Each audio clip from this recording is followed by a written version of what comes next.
के खुद से सेमीकंडक्टर मैन्युफैक्चरिंग का सपना अब साकार होने जा रहा है।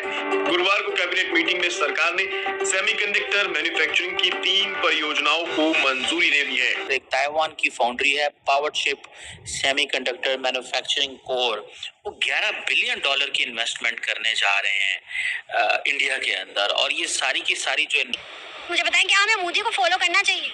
जी बिल्कुल करना चाहिए। भाई ने जो बातें की हैं, जितनी भी की हैं, मैं इनकी बातों पे एग्री हूँ। लेकिन पाकिस्तान की आधी से ज्यादा जो कि मतलब मैं कह सकती हूँ कम एजुकेटेड है या जो जिनको ट्रक की बत्ती के पीछे लगाया हुआ वो आज, और उसका एक ही मकसद ये था कि दुनिया को गुजरात में लेके आना। देखें, यही वजह है कि वो हमेशा वहां से इलेक्शन भी जीतेंगे। ठीक है, मैं जिस चीज को समझ रहा हूँ कि इंडिया ये जो ट्रांसफॉर्मेशन कर रहा है कि पहले चिप इंडिया चाइना से लेता था, लेकिन अब चिप खुद बनाएगा भारत। आज भी इंडिया और मोदी को बड़ा गलत लफ्जों में जानते हैं और इंडिया को बड़ा ट्रोल करते हैं, इंडिया को बड़ा गलत कहते हैं और इंडिया को दुश्मन मानते हैं। क्या ऐसी दुश्मनी हमें कोई फायदा देगी एंड तक? नहीं, बिल्कुल फ़ायदा नहीं है इन बातों से। तो हम बल्कि यही बातें कर कर के हम अपने मुल्क में अपना खुद नुकसान कर रहे हैं।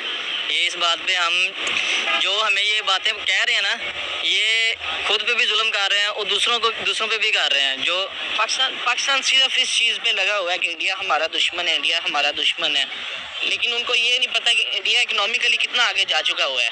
उनको ये उनके कदमों पे चल के जो है ना, पाकिस्तान को भी चाहिए कि इकोनॉमिकली जो है ना वो स्ट्रॉन्ग हो जाए। चाइना के साथ जितने भी प्रोजेक्ट्स हैं, ये भी चाइना का ही आई थिंक प्रोजेक्ट है, तो चाइना के साथ भी अच्छे रिलेशन होने चाहिए हमारे। तो बहुत अच्छे हैं, आप क्या बात कर रहे हैं? मजीद अच्छे होने चाहिए, जितने अच्छे हों वो कम है। सिर्फ चाइना, मैं कहती हूँ अफगानिस्तान, बांग्लादेश, जितने भी मुल्क के साथ अच्छे होने चाहिए। सिर्फ हमारा एक मोटिव ये बन चुका है। पहले इंडिया ने अपने आप को ट्रांसफॉर्म किया इनटू एन इंडस्ट्री जो कि प्री इंडिपेंडेंस से लेके अभी तक वो चल रहा है।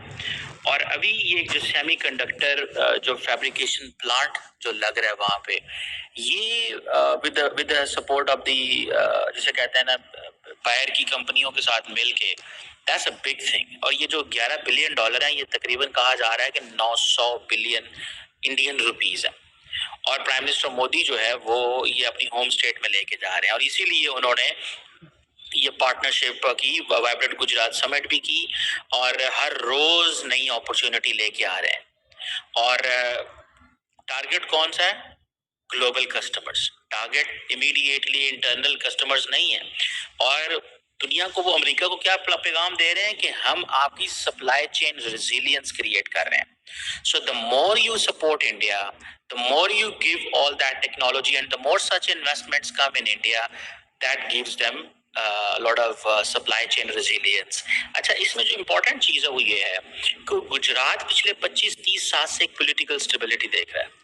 इन टर्म्स ऑफ बीजेपी का रूल देख लें, in terms as a prime minister, chief minister वहाँ पे मोदी साहब थे, इन टर्म्स के वहाँ पे आपको प्राइम मिनिस्टर की भी आशीर्वाद है, प्राइम मिनिस्टर ने भी अपना हाथ रखा हुआ है, नीचे से पॉलिटिकल क्लास भी सपोर्ट कर रही है, अवाम भी सपोर्ट कर रही है। दैट इज वाई वो सारे एक हेल्थी कंपटीशन वहाँ पे। इंडिया हमारा दुश्मन है, इंडिया हमारा दुश्मन है, लेकिन दुश्मनी करे ना करे, लेकिन ब्लेम उसी पे जा रही है। बिल्कुल ऐसा है। तो इंडिया के अवाम, जो कि एक मैंने बयान सुना था, तो वो कहते थे कि भाई पाकिस्तान जैसी राह पे उसे लगा रहने दो, क्योंकि पाकिस्तान को कोई नहीं मारेगा, पाकिस्तानी लोग खुद ही मर रहे हैं। हाँ, ऐसा ही है, ऑफ कोर्स ऐसा ही है।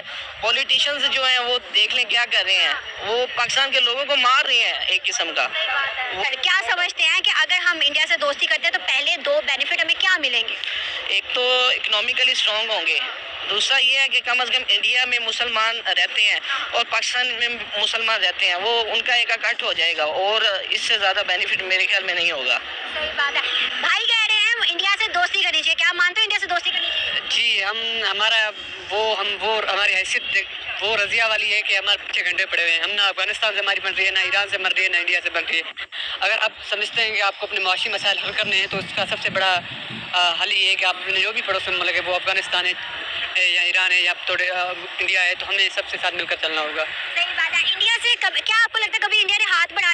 जी हाँ दोस्तों, भारत सेमीकंडक्टर निर्माण की दिशा में लगातार आगे बढ़ रहा है, लेकिन राह में कई चुनौतियां हैं। नई नई तकनीकों से लैस इस दुनिया में सेमीकंडक्टर चिप महत्वपूर्ण भूमिका निभाते हैं। बिना सेमीकंडक्टर के किसी इलेक्ट्रॉनिक डिवाइस की कल्पना नहीं की जा सकती। सरल शब्दों में कहें तो सेमीकंडक्टर चिप एक तरह से हर इलेक्ट्रॉनिक डिवाइस का दिल है।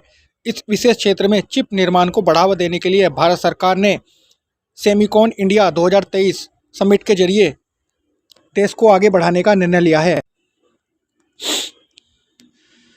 भारत में सेमीकंडक्टर की खपत और मांग 2022 में Indian semiconductor industry 27 billion dollar यानी 22 खबर रुपए से ज़्यादा की थी। इनमें से 90% चिप की आपूर्ति के लिए हमें आयात पर निर्भर रहना पड़ता है। वहीं 2026 तक इसकी खपत 80 बिलियन डॉलर तक पहुंचने की उम्मीद है। जहां दोस्तों भारत द्वारा सेमीकंडक्टर मिशन के तहत चीन और ताइवान पर निर्भरता कम होगी, चीन की बेरोजगारी बढ़ेगी और चीन का मैन्युफैक्चरिंग सेक्टर और अर्थव्यवस्था पर असर पड़ेगा। भारत इसे निर्यात भी कर सकेगा।